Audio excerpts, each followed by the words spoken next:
একটা ফেক ভিডিওকে মানে বিদেশ থেকে যাই কোথা থেকে আমদানি করেছে, এডিট করে এটাকে পোস্ট করেছে ইনস্টাগ্রামে, সেখানে খুব ভাইরাল করেছে। ভালো করে একবার দেখো তো, মেয়েগুলো এলিয়েন্সটাকে লাঠিতে করে মারছে। তো মেয়েগুলো কি করছে, মেয়েগুলো শাড়িটা মুখটাকে ঢেকে দিয়েছে, দিয়ে দেখার পর আর এলিয়েনটা দেখো পুরো স্পষ্ট বোঝা যাচ্ছে যে কোনো একটা ছেলে, তার মধ্যে একটা মুখোশ পরে সে এইরকম বাথরুম করছে এই রাতের বেলায়, আর সেটাকে ক্যাপচার করে সেটা ইনস্টাগ্রামে পোস্ট করেছে কি আমাদের ভারতে এটা এলিয়েন এসছে।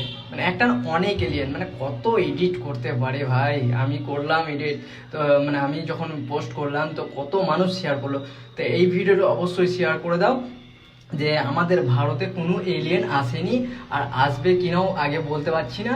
তো এটা পুরোপুরি ফেক। আর তোমরা এই ভিডিওগুলা মানে কি বলবো, ওই ভিডিওটা তো শেয়ার করেছো অনেকে, অনেক ভিউজ এসছে প্রায় 40,000 উপরে।